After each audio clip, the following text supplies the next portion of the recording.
Israel की खुफिया agency Mossad की और शिन बेट जो वहाँ की आंतरिक खुफिया एजेंसी है उसकी एक बड़ी नाकामी है, बड़ा फेल्योर है। इस तरीके के हमले को करके हमास के बारे में एक बात और भी स्पष्ट है कि हमास हो या हिजबुल्लाह हो या हूती हो, ये जो तीनों आतंकी संगठन है ये ईरान के द्वारा खड़े किए गए हैं। सुन्नी बहुल राष्ट्र जो कि मुस्लिम वर्ल्ड का लीडर माना जाता है और ये साजिश है धर्मों के बीच में टकराव को बढ़ाने की। आज से लगभग 1 साल पहले इजराइल के ऊपर हमास ने हमला करा था। उसके बाद जो 7 अक्टूबर की जो चिंगारी है उससे आज पूरा मिडिल ईस्ट चल रहा है। हमास ने जिस तरह से इजराइल पर हमला करा, इजराइल ने वापस रिटिलिएट करते हुए गाजा के अंदर हमला करा है। उसके बाद अब इजराइल 3 चुनौतियों से लड़ रहा है। एक है हूती, दूसरा है हिजबुल्लाह और तीसरा है हमास। और आपने देखा होगा 1 साल के बाद लगातार इजराइल उस क्षेत्र में संघर्ष कर रहा है।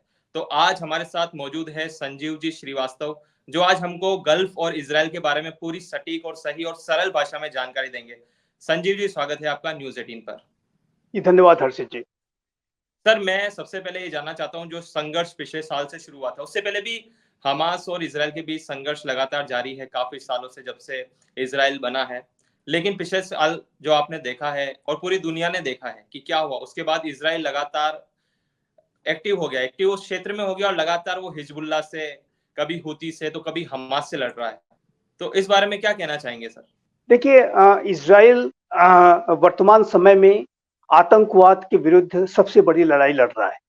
पिछले वर्ष 7 अक्टूबर को, जिसकी कि अब एनिवर्सरी आ गई है, कल इसकी एनिवर्सरी है। 7 अक्टूबर को जो आतंकी संगठन हमास के द्वारा इजराइल पर जो हमला किया गया, वो इजराइल के ऊपर किया गया सबसे बड़ा आतंकी हमला था।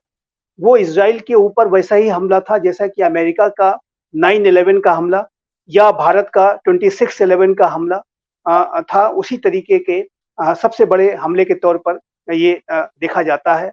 और इजराइल ने इस हमले के बाद, जिसमें कि एक दिन के अंदर हमास के आतंकियों ने 1200 से भी ज्यादा निर्दोष इस्राएली नागरिकों की हत्या कर दी थी, निर्मम हत्या की थी।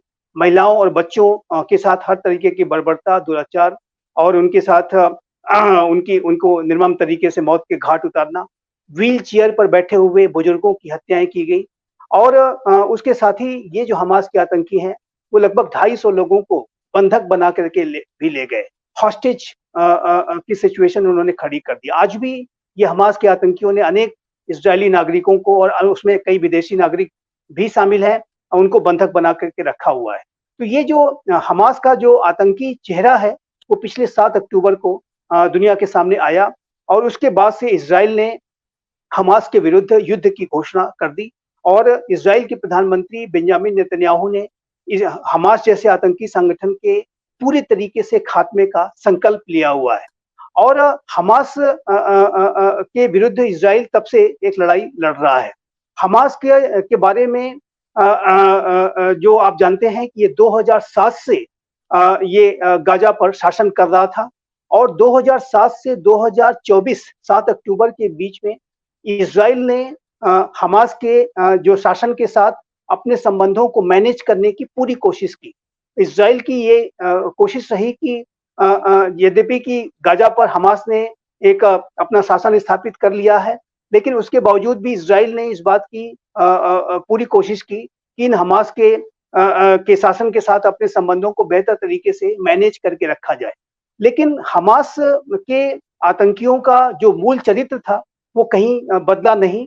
और जब 7 अक्टूबर को उन्होंने जब आतंकी हमला कर दिया तो जाहिर है कि उनका जो वास्तविक चेहरा जो है दुनिया के सामने आ गया।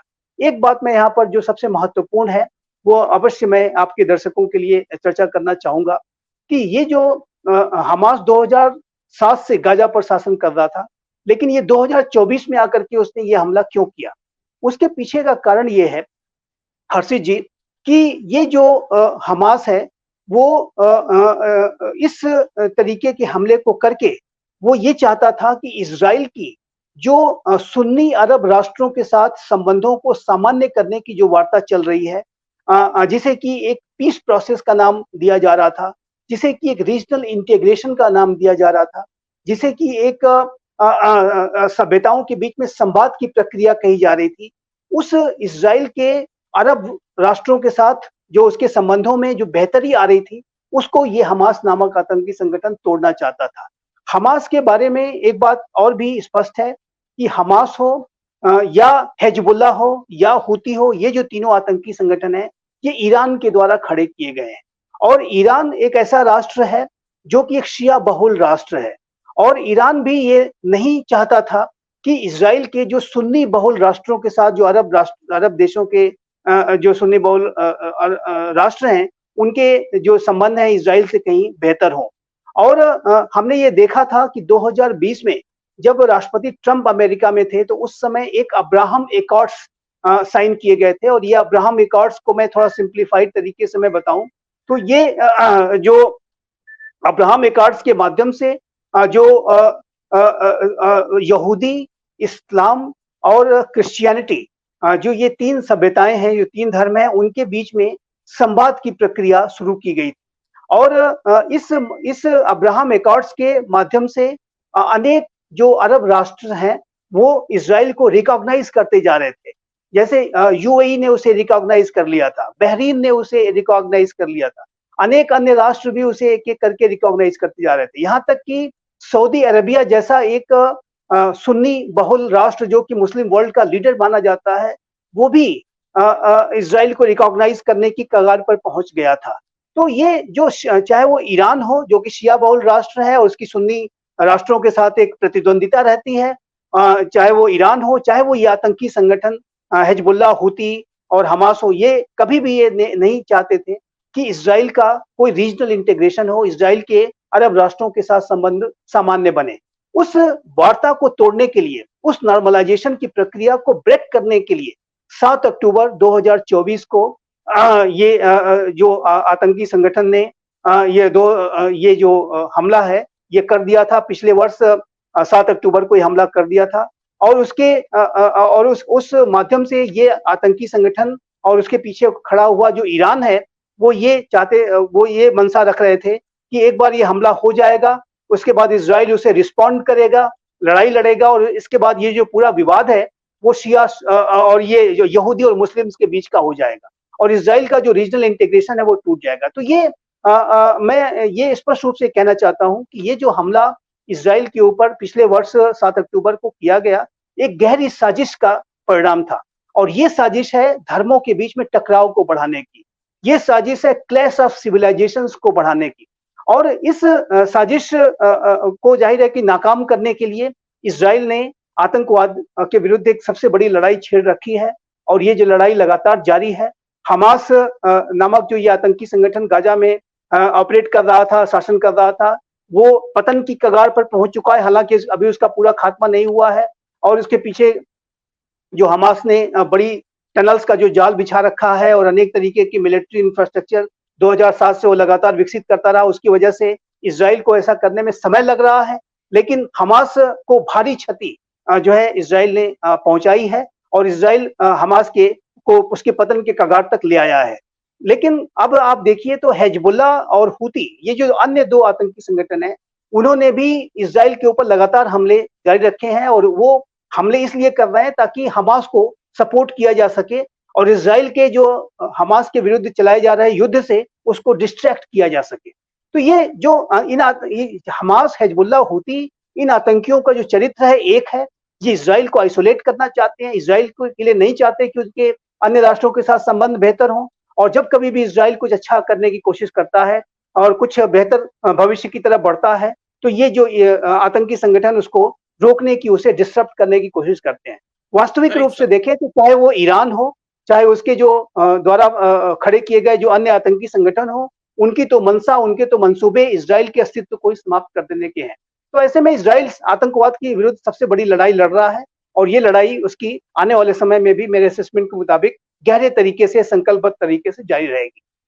सर, एक सवाल था जो आम लोगों के बीच में काफी, मतलब चाहे हिंदुस्तान हो चाहे विदेश की धरती पे, काफी लोग हैं जो दुनिया के अंदर वो जानना चाह रहे थे कि इजराइल इतना सक्षम है, इंटेलिजेंस हो, चाहे उनके पास मोसाद हो, शिनबेट हो, आखिर वो 7 अक्टूबर का हमला कैसे हो गया? जिस तरह से आपने हाल ही में देखा होगा, पेजर अटैक तक उन्होंने कर दिया, उससे काफी ऑपरेशन बड़े बड़े मोसाद ने किए, अपने पड़ोस में से कुछ हमास के आतंकी या उनके लोगों को उठा के ले गए। आखिर ऐसा कैसे हुआ कि मतलब इजराइल की एजेंसी को पता ही नहीं चला? ऐसा क्या हो गया कि जो एजेंसी दुनिया भर में मशहूर है किसी भी देश में जाके ऑपरेशन करने के लिए, उसके पड़ोस में से कुछ आतंकवादी आते हैं हमास के और इजराइल के नागरिकों को उठा के ले जाते और बंधक बना देते हैं। इजराइल को मतलब कहते हैं ना दिया तले अंधेरा, वो स्थिति कैसे हो गई? देखिए, ये आपने बड़ा इंटरेस्टिंग सवाल पूछा है और इसके पीछे जैसा कि मैं कह रहा था कि 2007 से गाजा पर ये जो आतंकी संगठन हमास है वो शासन कर रहा था और इज़राइल ने भरसक कोशिश की कि ये जो गाजा में जो हमास का शासन है उसके साथ एक शांतिपूर्ण संबंध बना करके रखे जाएँ। और हमने ये देखा था कि 2007 से 7 अक्टूबर पिछले वर्ष तक जो है लगातार इस बात की जो है इज़राइल ने कोशिश की कि किस तरीके से गाजा के लोगों को जो है मदद पहुँचाई जाए, उनको फैसिलिटेशन दिया जाए, उनको काम-वाम करने का, उनको जॉब्स अपॉर्च्युनिटीज़ वगैरह कैसे क्रिएट की जाएँ, उनके लिए बेहतर से बेहतर स्थितियाँ कैसे निर्मित की जाएँ, ये इज़राइल ने पूरी कोशिश की थी। लेकिन ये इसमें कोई दो राय नहीं है कि जो 7 अक्टूबर को हमास ने जो आतंकी हमला इज़राइल के ऊपर किया, वो इज़राइल की खुफिया एजेंसी मोसाद की और शिन बेट जो वहाँ की आंतरिक खुफिया एजेंसी है उसकी एक बड़ी नाकामी है, बड़ा फेल्योर है। और इसके संदर्भ में ऐसी रिपोर्ट्स हैं, ऐसे असेसमेंट्स भी रहे हैं कि ये जो मोसाद हो या शिन बेट हो, उन्होंने जो ह्यूमन इंटेलिजेंस जो इनपुट्स लेने के पक्ष के ऊपर थोड़ा कम ध्यान दिया, वहाँ थोड़ी लापरवाही बरती और उनका जो ज़्यादातर जो उनका फ़ोकस था, वो टेक्निकल इंटेलिजेंस गैदरिंग पे था। उनको उन्होंने ज़्यादा अपना जो रिलायंस है, वो टेक्नोलॉजी पर किया और ह्यूमन इंटेलिजेंस के ऊपर उनका जो डिपेंडेंसी थी, वो कहीं न कहीं कम हुई थी और वो भी एक इस तरीके की विफलता का एक बड़ा कारण मानी जाती है। लेकिन इसके पीछे का जो सबसे बड़ा कारण मेरे असेसमेंट के मुताबिक ये है कि इज़राइल को हमास ने एक बड़ा धोखा दिया। एक बड़ा उसे उसे उसे एक बिट्रे किया, उसके साथ एक बड़ा छल किया, ये दिखाते हुए कि वो उसके साथ बेहतर संबंध चाहता है, शांतिपूर्ण सह-अस्तित्व के साथ वो रहना चाहता है। लगातार उसने ऐसी पोस्चरिंग करने की कोशिश की, लेकिन आंतरिक रूप से उसका जो मूल आतंकी चरित्र है वो नहीं बदला और वो जब इज़राइल के संबंध अरब राष्ट्रों के साथ बेहतर होने लगे तो उन संबंधों को तोड़ने के लिए और जाहिर है कि ये जो पूरा हमला था वो हालांकि ये प्रमाण नहीं है कि इसके कि ईरान ने उन्हें कोई ट्रेनिंग दी थी या किसी तरीके का ऐसा कोई डायरेक्ट मदद पहुंचाई थी, लेकिन लार्जली ये जो हमला है वो ईरानियन बैक था और ईरान का अगर उसमें सहयोग नहीं होता, ईरान के द्वारा उसको गाइडेंस नहीं मिलता तो हमास के द्वारा ये आतंकी हमला किया जाना संभव नहीं था। ये बात भी बहुत स्पष्ट है।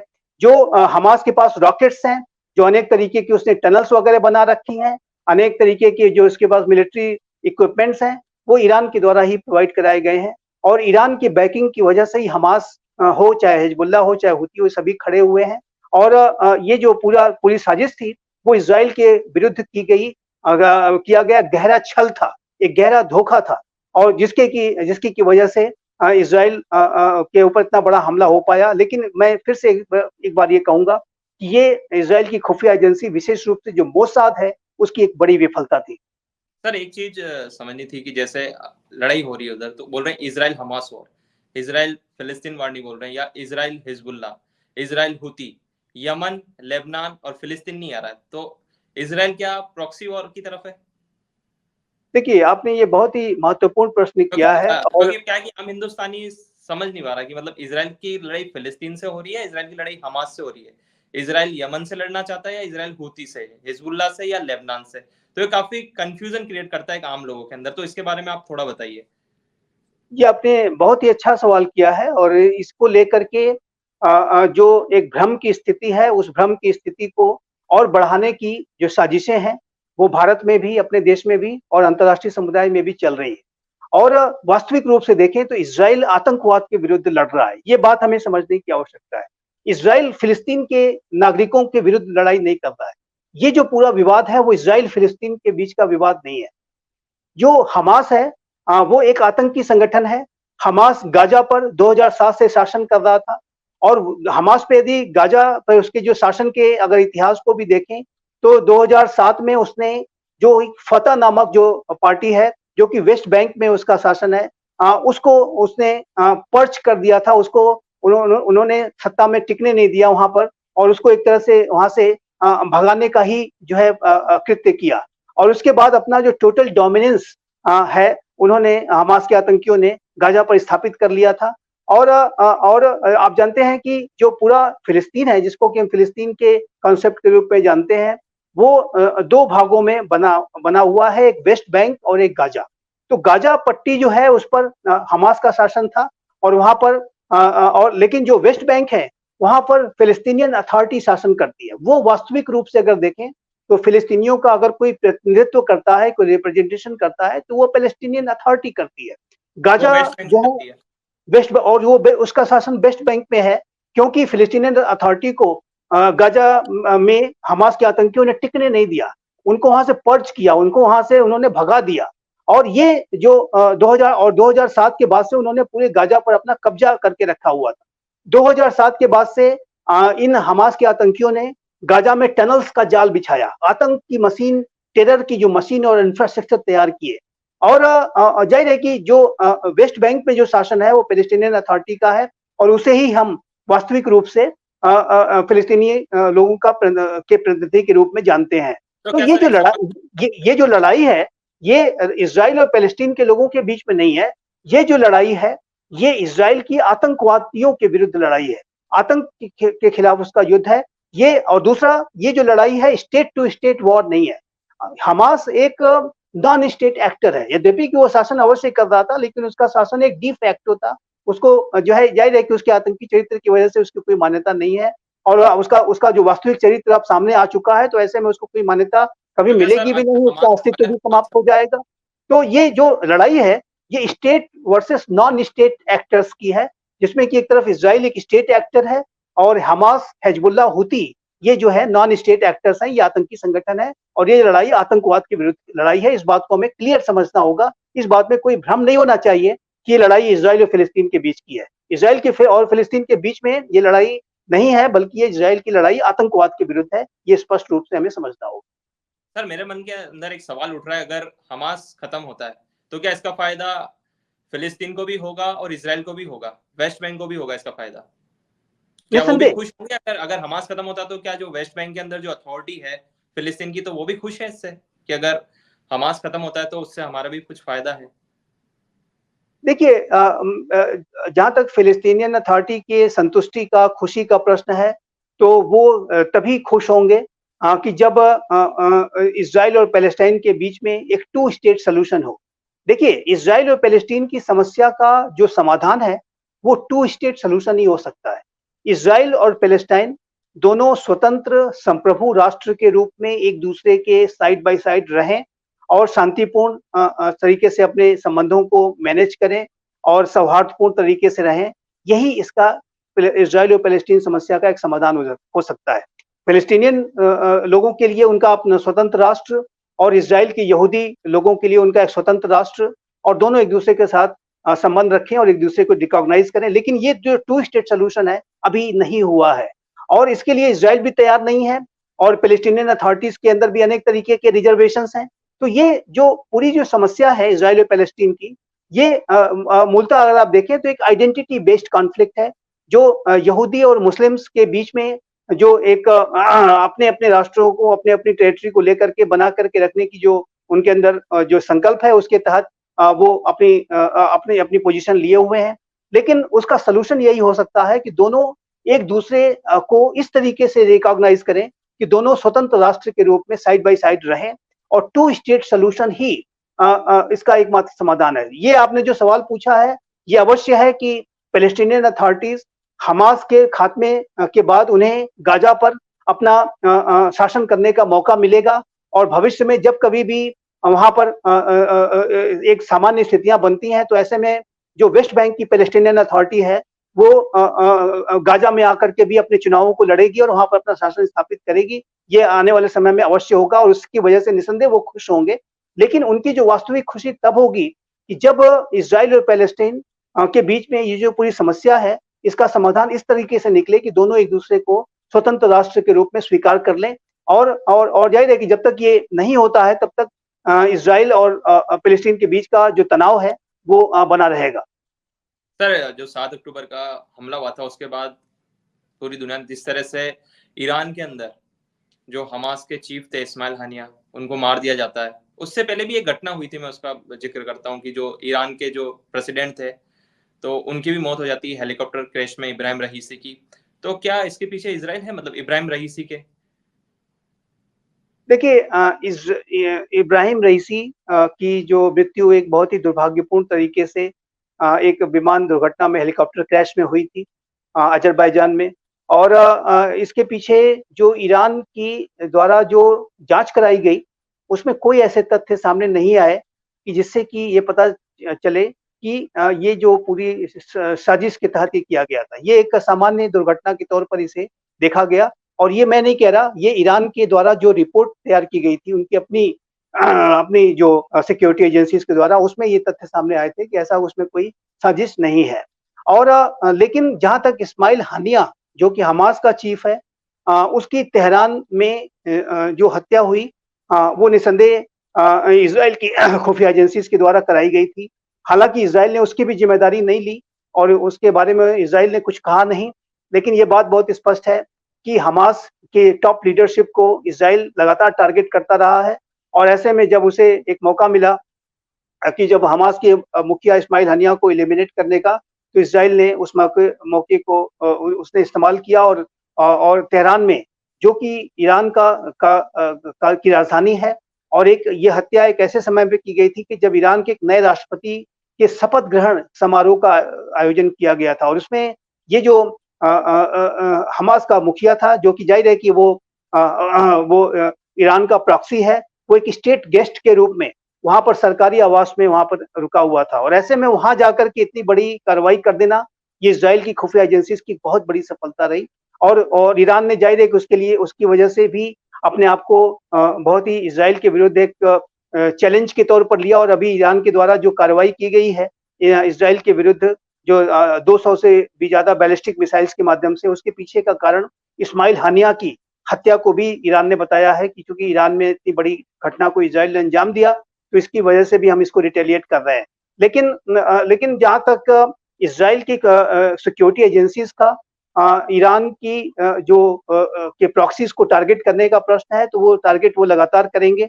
अभी आपने देखा कि इस्माइल हानिया की तो का एलिमिनेशन तो इजराइल ने किया ही है।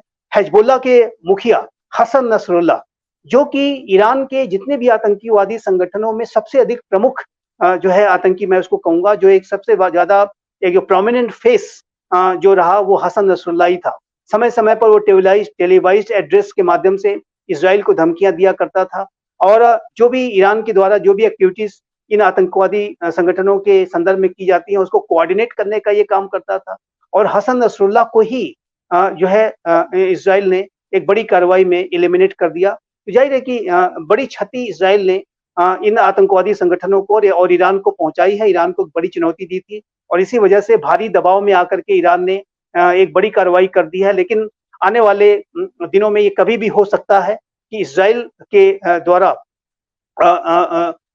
ईरान पर एक बड़ी कार्रवाई की जाएगी। और वो उस कार्रवाई का स्वरूप क्या होता है, वो कहाँ पर वो होगी, ये अब देखने वाली बात होगी। लेकिन और समय आने पर वो पता चलेगी। लेकिन इसराइल इस पूरे ईरानियन हमले को, जो कि हाल में उसने बैलिस्टिक मिसाइल से इसराइल के ऊपर किया है, उसको इसराइल निसंदेह रिस्पॉन्ड करेगा। और अमेरिका उसमें उसको कोऑर्डिनेट कर रहा है, उसको मदद दे रहा है।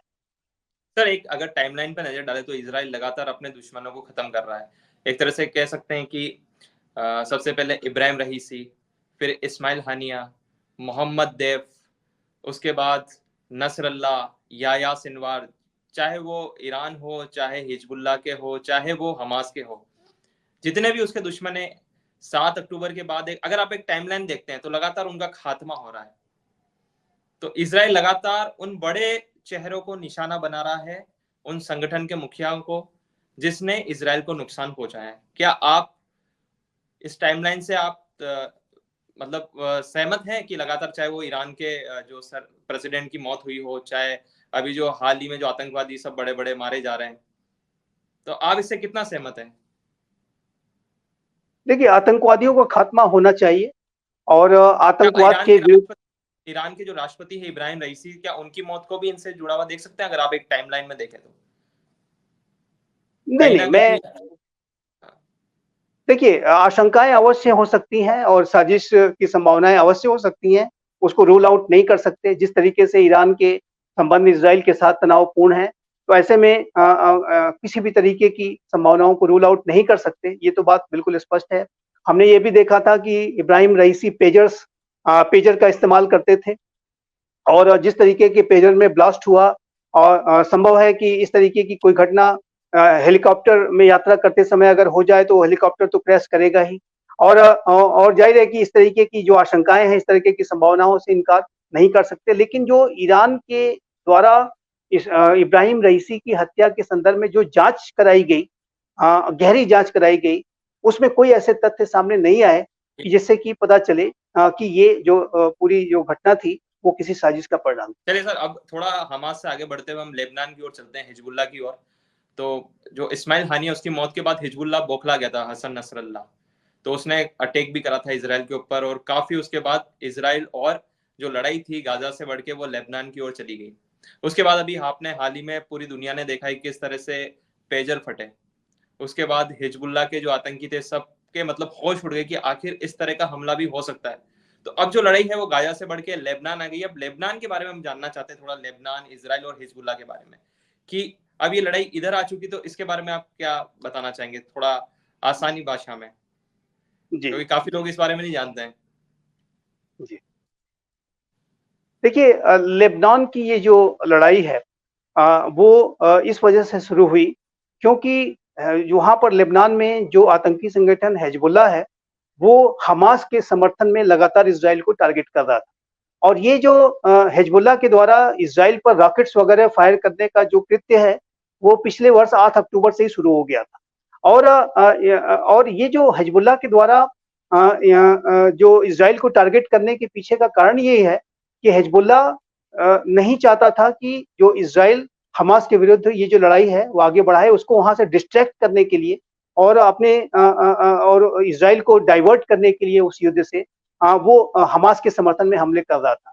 तो जाहिर है कि जो हिजबुल्लाह का जो कृत्य है वो भी आतंकी कृत्य है और उसी तरीके से हूती भी अरब सागर जो जो लाल सागर है, रेड सी में, वहां पर उसने बड़े खराब स्थितियां पैदा कर रखी हैं। शिपिंग जो लेन्स है उसको बाधित कर रखा है और पूरे अंतर्राष्ट्रीय समुदाय पर इसका नकारात्मक असर पड़ रहा है। जो वहाँ पे जो शिपिंग है वहाँ बाधित हुई है।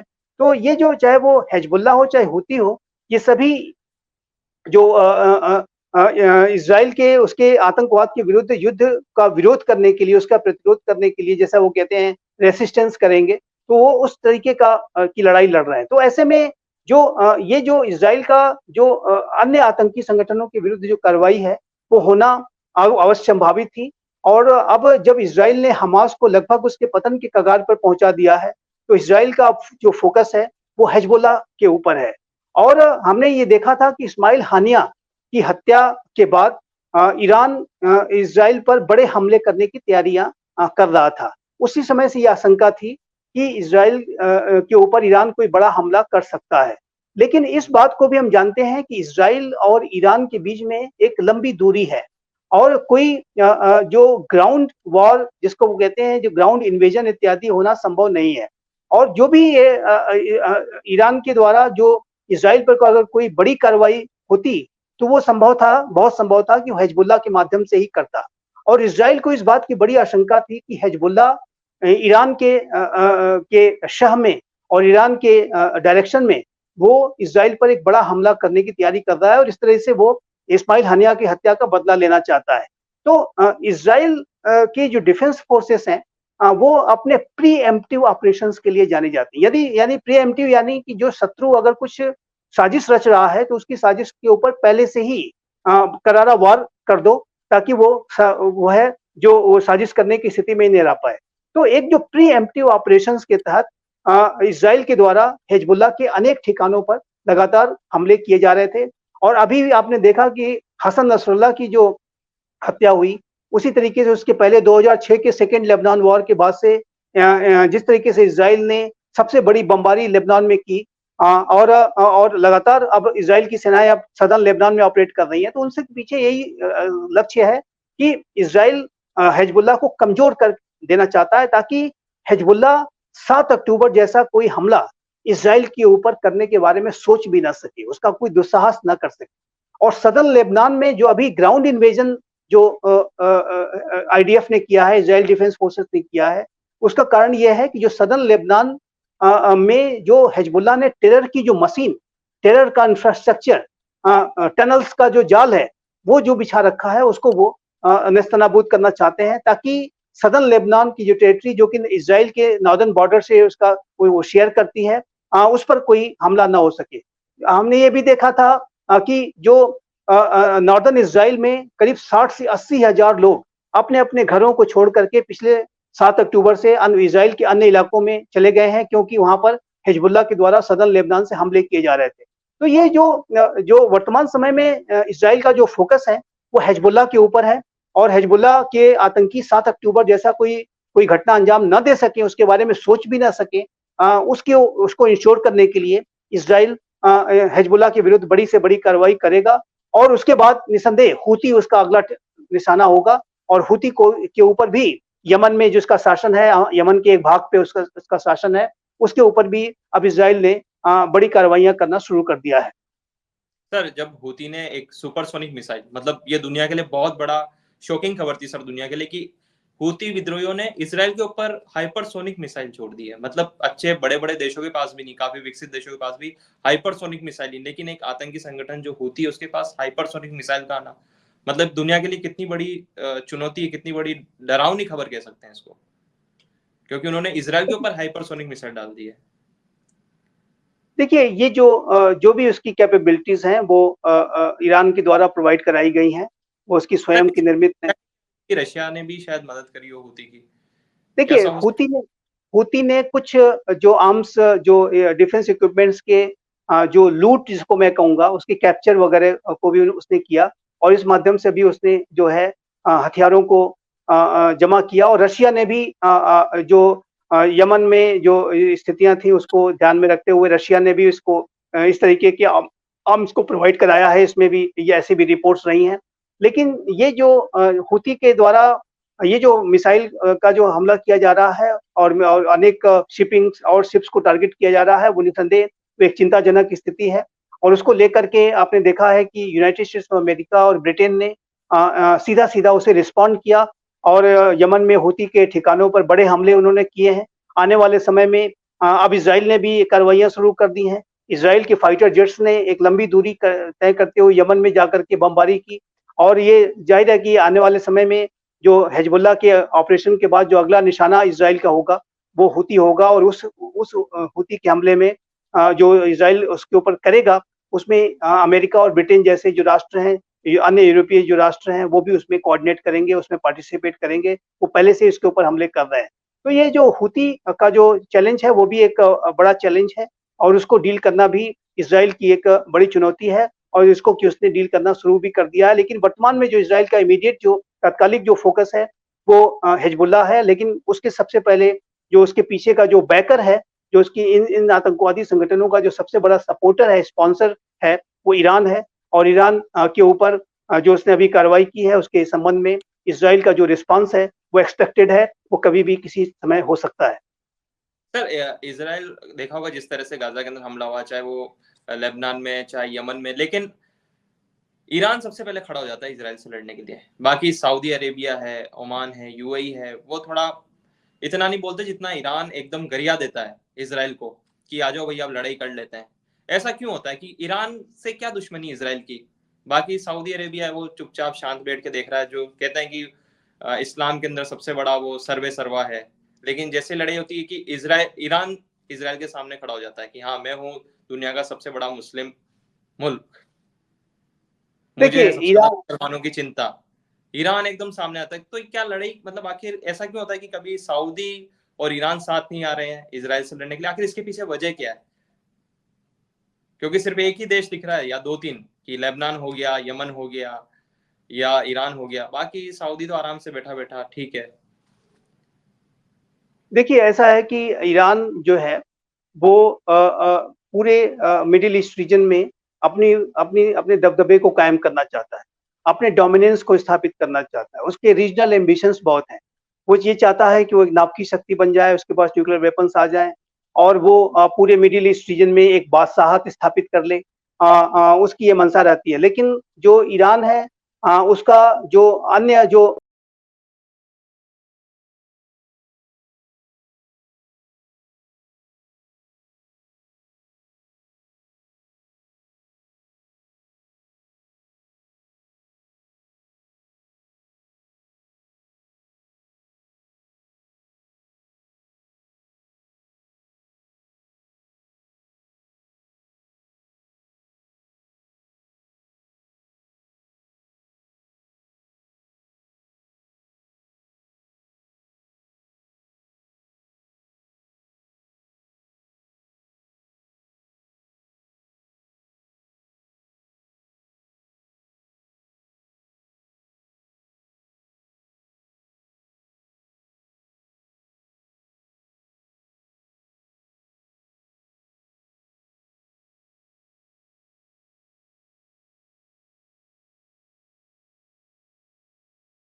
एक है कि बेगानी शादी में अब्दुल्ला दीवाना, और हमारा पड़ोसी अब्दुल्ला पाकिस्तान, वो किसको सपोर्ट करता है? क्योंकि वो अपने आप को सुन्नी मुल्क बताता है। तो लेकिन जब लड़ाई होती है तो वो कभी ईरान की तरफ चला जाता है, तो कभी सऊदी। तो वो किस तरफ है? वो उसका लीडर कौन है पाकिस्तान का मुस्लिम वर्ल्ड के अंदर? ईरान है या सऊदी अरेबिया? तो देखिए, मैं ये कह रहा था कि जो ईरान और सऊदी अरेबिया के बीच में जो ये पूरी स्थिति है, वो एक प्रतिद्वंदिता है, एक टकराव की स्थिति है। लेकिन जहाँ तक ईरान के प्रति इज़राइल के प्रति ईरान के अप्रोच का प्रश्न है, तो ईरान तो ये चाहता है कि इज़राइल का अस्तित्व ही समाप्त कर दिया जाए। और वो होलोकॉस्ट जो कि आप जानते हैं कि यहूदियों को पूरी तरह से समाप्त करने की एक बहुत बड़ी साजिश रची गई, उसको ईरान डिनाई करता है। वो कहता है कि कोई होलोकॉस्ट हुआ ही नहीं था। और वो जब नारे लगाते हैं, ईरान के जो लीडरशिप हो, चाहे वहाँ के अनेक अन्य आईआरजीसी के लीडर्स वगैरह हो, वो डेथ टू इज़राइल के नारे लगाते हैं। वो ये कहते हैं कि इज़राइल को समाप्त कर देना चाहिए। अभी आपने देखा कि ईरान के जो सुप्रीम लीडर खामनाई ने जो स्पीच दी है हसन नसरुल्लाह के फ्यूनरल के समय में, उसमें फिर से उन्होंने अपने उसी रैंट्स को दोहराया है, उसी तरीके की बातें कही हैं कि इज़राइल को समाप्त कर देंगे, इत्यादि इत्यादि। तो ये जो पूरी स्थिति है, वो ईरान की जो गहरी प्रतिद्वंदिता अन्य सऊदी अरबिया, यूएई के साथ है ही, लेकिन एक गहरी शत्रुता इज़राइल के साथ है। और इज़राइल और ईरान के बीच की जो शत्रुता है, उसमें इतनी ज़्यादा घृणा है, नफरत है कि इज़राइल इसी वजह से ईरान के न्यूक्लियर प्रोग्राम को लेकर के बहुत सशंकित रहता है। और इज़राइल ने ये संकल्प कर रखा है, और अमेरिका ने भी ये संकल्प कर रखा है कि यदि ऐसा कहीं होता है कि ईरान न्यूक्लियर वेपन को एक्वायर करने के नजदीक अगर पहुंच जाता है, तो उसके ऊपर वो बड़े हमले कर सकते हैं। और उनका संकल्प है कि ईरान को न्यूक्लियर वेपन एक्वायर नहीं करने देंगे। इस बात को अमेरिका भी लगातार दोहराता है, इज़राइल तो इसको कहता ही है। तो ये जो ईरान और इज़राइल के बीच की जो शत्रुता है, वो आने वाले समय में एक बड़े तनाव का निसंदेह आगे भी कारण बनी रहेगी। लेकिन जहां आपने पाकिस्तान का जो प्रश्न पूछा है, देखिए, पाकिस्तान के बारे में मैं ये कहूंगा कि ये एक बेहद अवसरवादी राष्ट्र है। इसके विदेश नीति का कोई आधार नहीं है। ये 2 नावों में सवारी करने का जो कृत्य पाकिस्तान के हुक्मरान कर रहे हैं, कि कभी वो सऊदी अरबिया, यूएई से बात करते हैं, कभी वो टर्की के एर्डोगान के पास चले जाते हैं, कभी वो ईरान से भी दोस्ती बढ़ाने की कोशिश करते हैं। तो ऐसे में उनकी जो क्रेडिबिलिटी है वो बहुत ही ज़्यादा लो है। पाकिस्तान एक ऐसा राष्ट्र है जो कि कंगाली की कगार पर खड़ा है। पाकिस्तान एक ऐसा राष्ट्र है जो कि जो है बिखराव की कगार पे खड़ा है। और जाहिर है कि ऐसे राष्ट्र से और उसकी विदेश नीति के संदर्भ में कोई बड़ी अपेक्षाएं अंतर्राष्ट्रीय समुदाय को नहीं हो सकती। और ये जो वर्तमान समय में आपने पूछा कि वो किस पाले में है, तो मेरा ऐसा मानना है कि जो पाकिस्तान के जो हुक्मरान हैं वो स्वयं नहीं जानते होंगे कि वो किस पाले में है। और वो इतने अवसरवादी हैं कि वो जब कभी कोई स्थिति बदलेगी तो वो कहाँ जा करके बैठ जाएंगे, ये आप कह नहीं सकते। आप ये देखिए कि जब रशिया यूक्रेन के बीच का युद्ध शुरू हुआ, तो ये जिस दिन रशिया ने यूक्रेन पर हमला किया, उसी दिन इमरान खान जो उस समय के प्रधानमंत्री थे वो मॉस्को में मौजूद थे। तो उसको लेकर के भी अनेक आशंकाएं हुई कि ये पाकिस्तान आखिर किस खेमे में बैठना चाहता है, अमेरिका के खेमे में है कि रशिया के खेमे में है। फिर उसके बाद हमने ये भी रिपोर्ट देखी कि पाकिस्तान की तरफ से यूक्रेन को हथियार भी पहुंचाए जा रहे थे। तो ये जो पाकिस्तान की जो स्थिति है बेहद हास्यास्पद मैं कहूंगा है। और उसके बारे में कुछ स्पष्ट रूप से नहीं कहा जा सकता कि पाकिस्तान कहाँ क्या कब करेगा, ये हम नहीं कह सकते। और जैसा कि मैंने कहा कि ये पाकिस्तान के हुक्मरान भी नहीं जानते कि वो क्या करने वाले हैं। ये सर एक आखिरी सवाल था इससे ही जोड़ के कि है इंतजार मुझे जंग खत्म होने का, लहू की कैद से बाहर कोई बुलाता है, तो ये जंग कब खत्म होने वाली मिडिल ईस्ट की? देखिए ये जो जंग तभी खत्म होगी कि जब सद्बुद्धि आएगी, जब विजडम प्रिवेल करेगा, जब संवाद स्थापित होगा, तभी ये जंग खत्म हो सकती है। चाहे वो रशिया यूक्रेन के बीच का युद्ध हो, चाहे वो इज़राइल की ये जो वर्तमान समय में तनावपूर्ण स्थिति ईरान के साथ दिख रही है, इसका एकमात्र समाधान संवाद है, संवाद है, संवाद। संवाद के सिवा और कोई रास्ता नहीं है। टू स्टेट सॉल्यूशन भी यदि कभी होगा तो वो संवाद से ही होगा। इज़राइल और ईरान के बीच में यदि कोई बेहतर संबंध कभी होते हैं तो ये संवाद से ही संभव है। जैसा कि हमारे प्रधानमंत्री श्री नरेंद्र मोदी ने कहा है कि ये जो युग है युद्ध का युग नहीं है, संवाद की तरफ बढ़ना चाहिए। दुनिया ने बहुत बड़े युद्ध लड़े, प्रथम विश्व युद्ध, द्वितीय विश्व युद्ध में बड़ी तबाही और बर्बादी पूरी मानवता को भुगतनी पड़ी है। और यदि कोई तीसरा विश्व युद्ध होता है तो इसमें पूरी मानवता समाप्त हो सकती है, ये बात बहुत स्पष्ट है। क्योंकि आज सभी के पास न्यूक्लियर वेपन्स हैं और उसको वेपन्स को डिलीवर करने की क्षमता है, और सेकंड स्ट्राइक कैपेबिलिटीज हैं। तो ऐसे में जो अगर कोई तृतीय विश्व युद्ध होता है तो वो पूरी दुनिया के लिए सर्वनाश का कारण बनेगा।